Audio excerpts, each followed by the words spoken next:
교회 안에서 만난 성도들끼리, 지체들끼리 한 몸을 잡고 이루어갈 때 우리 각자마다 평강을 누릴 수 있다는 거죠. 우리가 지체이기 때문에 서로 이렇게 오른팔 왼팔 다리가 한 몸으로 연결돼 있듯이 서로 지체이기 때문에 다른 성도가 평안해야 내가 평안합니다.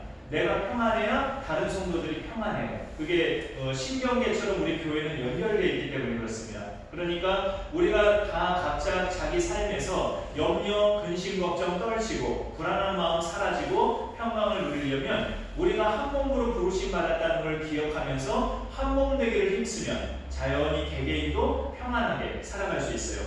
그게 참 신비한 이야기죠. 신비한 이야기인데 하나님께서 그렇게 다 연결되게끔 우리를 만들어 놓으셨습니다.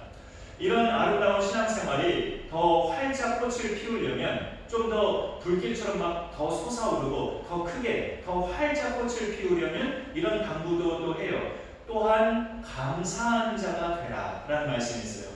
또한 감사하는 자가 되라. 그 15절 끝에 그리스도의 평강이 너희 마음을 주장하게 하라. 너희는 평강을 위하여 한 몸으로 부르심을 받았나니 너희는 또한 감사하는 자가 되라. 그러면 너희의 한 몸됨이 더 견고하게 한 몸이 되고 또 각자의 삶에서 불안과 염려는 더 많이 떨쳐지고 그리스도의 평강이 더 풍성하게 너희 마음을 다스리기 위해서는 또한 감사하는 자가 되라고. 늘 감사하는 자로 살아갈 때 그게 더 탄탄하고 견고하게 될 수 있다는 것을 우리에게 말씀하고 있습니다. 지난주에 그 자족에 대한 말씀을 드렸을 때도 자족과 감사도 이렇게 딱 연결된 것이라고, 딱 이렇게 같이 가는 것이라고 말씀드린 것처럼 평강도 감사와 함께 가는 것임을 우리가 알 수 있어요. 감사할 때 평강은 더 우리의 마음을 깊숙이 임해서 다스려지고 그렇기 때문에 모든 불안이 상대적으로 더 많이 사라지게 되죠. 이 감사는, 성경에서 말씀한 감사는 내가 평안하지 않을 때는 나오지 않았던 감사들이죠. 내가 불안하고 평안하지 않았을 때는 나오지 않은 감사인데 평안을 누림으로 인해서 나오게 되는 감사예요. 하나에서 10가지 다 감사하는 그런 감사가 성경에서 말씀하고 있는 감사입니다. 예를 들어서 내가 불안함이 있을 때는 나를 불안하게 만든 그 요인들, 불안하면 괜히 불안하지 않잖아요. 뭔가 요인이 있으니까 불안하죠. 그런데 그 불안을 평강으로 바뀌게 되면 그 불안하게 만든 요인이 놀랍게도 감사의 요인으로 바뀌게 된다는 거죠.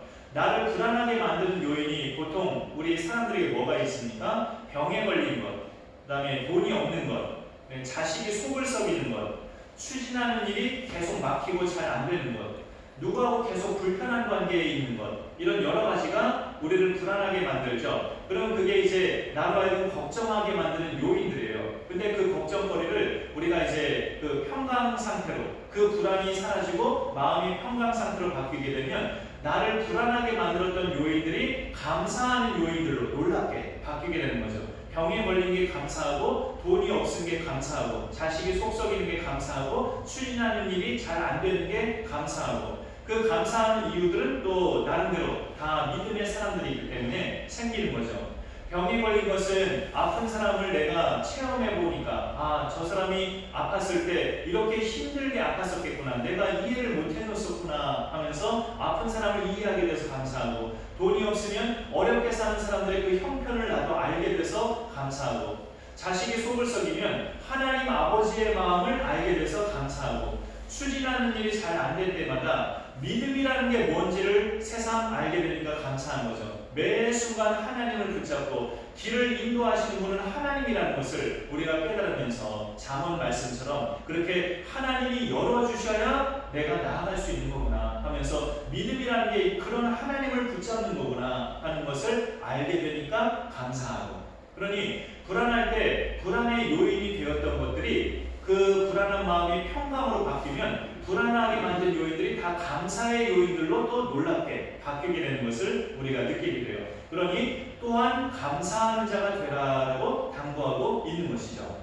그런 내용을 오늘 말씀으로 이렇게 함께 보면서 성경적인 감사는 하나에서 10가지 모든 영역이 다 감사한 것들로 우리에게 알게 되는 것이죠.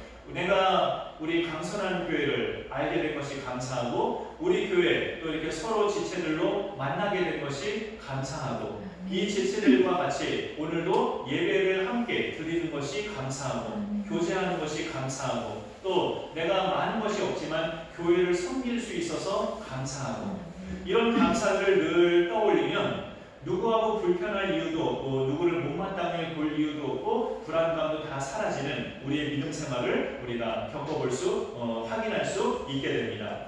평강, 감사, 이런 은혜의 덕목들이 우리가 이 땅을 떠나는 시간까지 사라지지 않고 계속 가려면 신앙생활에서 이것 자체가 없으면 신앙생활이 불가능한데요. 그리스도의 말씀, 그리스도의 말씀이 우리 속에 풍성히 거해야 한다고 가르쳐주고 있습니다.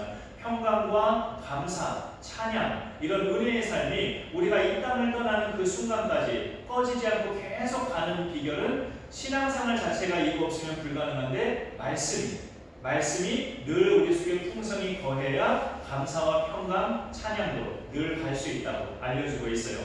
그래서 오늘 16절에 그리스도의 말씀이 너희 속에 풍성히 거하여 모든 지혜로 피차 가르치며 권면하고 시와 찬송과 신령한 노래를 부르며 감사하는 마음으로 하나님을 찬양하고 라고 되어 있습니다.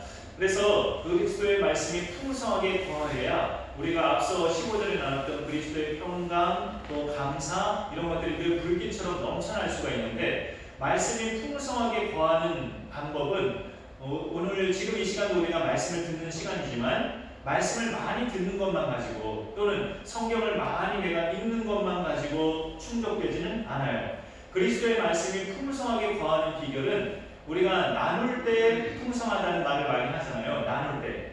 나눔으로써 풍성해집니다. 하나님 말씀은. 그래서 이런 설교하는 시간은 저만 이렇게 일방적으로 말씀을 전달하는 시간이고요. 이런 시간 말고 서로가 다 지금 저처럼 이렇게 서로가 다 말할 수 있는 그 시간, 그런 시간에 말씀을 나누는 것이 그리스도의 말씀이 우리 모두 각자에게 풍성하게 거하게 하는 방법이에요. 우리가 사실 지금은 그런 성경 공부가 있거나 하는 것도 아니고 어떤 큐티 나눈 그런 모임이 있는 것도 아니에요. 우리 교회는 또 지금 코로나 때문에 더 그런 것은 좀 어려운 상황이고, 그런데 우리가 그런 것들을 조금이라도 나눌 만한 시간이 어떤 시간일까라고 생각해 보면 교제하는 시간이에요. 교제하는 시간. 지난주에 오랜만에 우리가 점심을 나눴을 때 좀 교제를 풍성하게 했지만 점심도 못 먹으면 교제하는 시간이 그만큼 또 줄어들고 아주 조금이죠. 그런데 그 아주 조금인 교제하는 시간에 예배 전이나 예배 직후나 잠깐 그 교제하는 시간에 그것이 유일하게 우리가 내가 체험한 하나님, 내가 묵상했던 말씀, 그것들을 우리가 나눌 만한 유일한 시간이 될 수 있겠다 생각을 가져봐요. 참 어찌 보면 미미하죠. 어찌 보면 미미하지만 그 시간을 그래도 우리가 지혜롭게 활용한다면 그래도 우리가 서로 말씀을 나누는 시간이 되지 않을까 생각을 해봅니다. 우리가 교제할 때 자연스럽게 접근하는 지혜가 필요해요. 날씨 얘기했다가 오늘은 좀 풀렸네요. 날씨 얘기했다가 또 코로나 얘기했다가 내일부터 1.5단계가 된대요 하면서 좀 걱정되네요 라고 코로나 얘기했다가 한 주 동안 살아왔던 이야기로 들어가서 그 한 주 동안에 어느 요일에 내가 만났던 하나님, 내가 딱 눈으로 봤던 어떤 하나님의 말씀, 이것을 딱 끄집어내는 것이 이제 말씀을 나누는 거죠.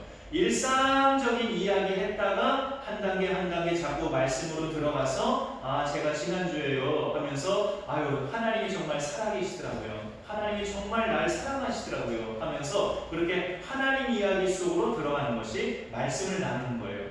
무엇이든지 내가 어떤 이야기를 하든지 하나님 말이 나오고 예수님 말이 나오면 말씀 자체를 나누는 겁니다.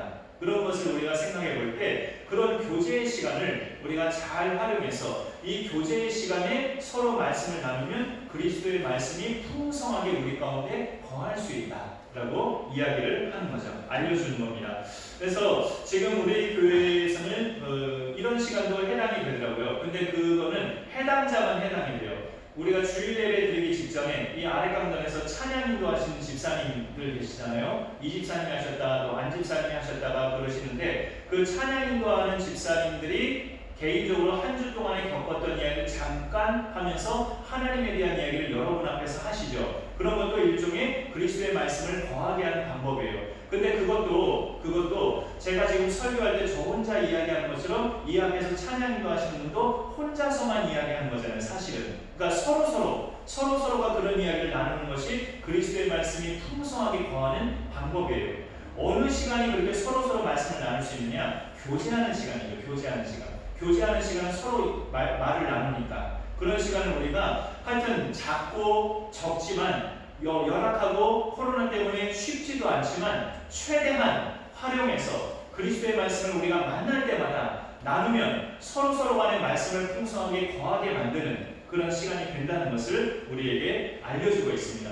그러면서 그런 나눔이 풍성하게 될 때 우리 입에서 나가는 그 모든 말들은 다 주 예수의 이름으로 말하는 것들만 그렇게 나가게 된다고 이야기하고 있습니다. 오늘 이 말씀을 우리가 그렇게 함께 보면서 예수 믿는 자만이 가진 귀한 도구들 또 귀한 선물들 평강과 감사와 말씀이에요. 불신자들은 가질 수 없는 하늘의 신령한 이 은혜의 선물들 우리가 간직하고 있는데 이것을 우리가 별로 생각하지 않고 정말 특별한 것으로 날마다 여기면서 가까이하고 나누면서 우리의 삶이 더욱더 풍성해지고 하나님 앞에 더 기름지게 영광 돌리는 삶이 될 수 있기를 간절히 소망합니다. 제가 기도하겠습니다. 하나님 감사합니다. 오늘도 수요예배 오신 귀한 또 분들 이렇게 귀한 발걸음 하셔서 또 예배를 사모하며 주의 말씀을 사모하며 하나님 앞에 나와 함께 예배하게 하시니 감사드립니다. 오늘 함께하지 못한 분들도 또 삶의 그 빡빡한 여정들을 하나님께서 아시오니 또 육신의 건강의 어려움도 하나님께서 아시오니 늘 만져주시고 그 생활의 형편도 열어주셔서 하나님 은혜 가운데 여유 있는 그런 시간들을 또 허락해 주시사 함께 예배할 수 있는 은혜들도 하나님 베풀어 주옵소서. 오늘 주신 이 말씀 골로새서 말씀을 통해서 우리 믿는 자들만이 누리며 받은 선물 평강과 감사와 그리스도의 말씀 이런 은혜의 도구들을 통해서 이 땅에 사는 동안에 늘 예수님과 동행하는 은혜의 삶이 되게 하여 주옵소서. 늘 불안하고 뉴스거리만 보면 항상 이렇게 어두운 소식만 가득 차 있고 이 세상 자체가 불안하고 우리 삶에 펼쳐진 모든 것들이 정말 안정된 것 하나 없는 이 불안한 세상에서 우리는 예수로 말미암아 하나님 안에서 평강을 누리고 감사함이 넘쳐나고 말씀으로 말미암아 늘 믿음으로 승리하는 복된 삶이 될 수 있도록 성령님 함께하여 주옵소서. 감사드리며 예수님의 이름으로 기도 올려옵나이다. 아멘.